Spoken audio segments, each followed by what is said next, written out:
We are going to begin with a breaking news alert out of Schenectady, where police are confirming that first responders have pulled a body from the water in the city's Stockade section. Governor Andrew Cuomo still riding high in the polls and may continue to be invincible, but he's no longer invulnerable. According to the Associated Press, after more than a half-year's honeymoon, some people who had been too enamored or too scared of the Democrat to speak out are beginning to criticize him.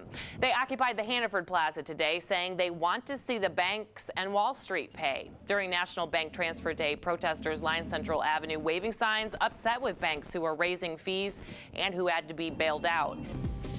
Went out to go for my run this morning, walked out, walked right back in and bundled up with about 4 more layers. It was definitely deceiving. Yeah, you know, that's the way it goes here in the Northeast this time of year. We have the very cold mornings, but the afternoons Warmed up. are pretty decent. Should have waited till later in the day. Yeah. It was crisp. It was refreshing. There you go. She has a way with words, folks.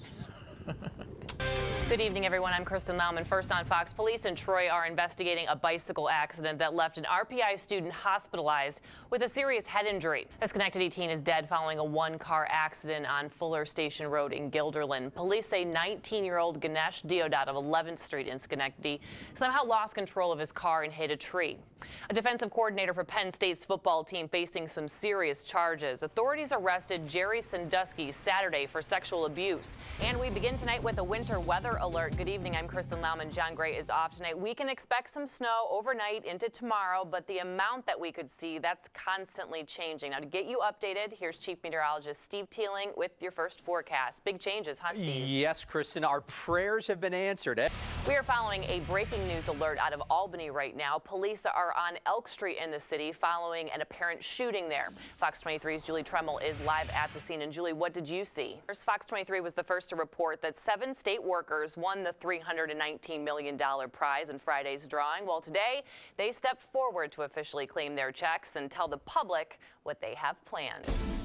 Well, the state budget is now a done deal, passed early this morning ahead of the deadline for the first time in years. Now, though, comes the fallout, the impact of what spending cuts will mean. Fox 23's Walt McClure is live at the Capitol tonight with a look at the day after the final budget push. Walt. An Albany man is arrested, charged with murder and attempted murder tonight. U.S. Marshals say 23-year-old Jatique Stanford of Albany was arrested this morning in Staten Island.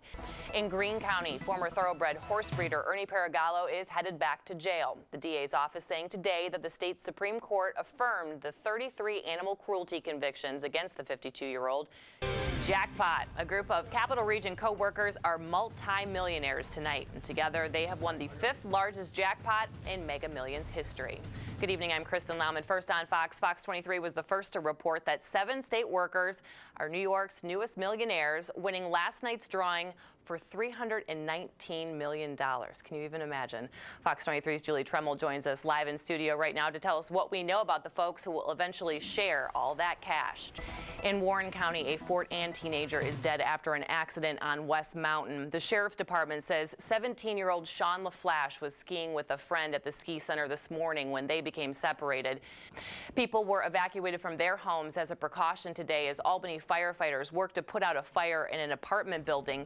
It happened around 1:30 this afternoon at 42 Willett Street in the city. In Montgomery County, police there have charged a woman with manslaughter after an investigation into a fatal motor vehicle accident. Bonnie Bahachek also faces charges of vehicular manslaughter, criminally negligent homicide, and DWAI drugs. And it's time right now for weather where you live. Sunny but chilly today. I am ready for some warmer weather, Jason. Unfortunately, it's going to take a couple of days. In tonight's health alert, if you need a reason to quit smoking and you have a pet, that could be your answer.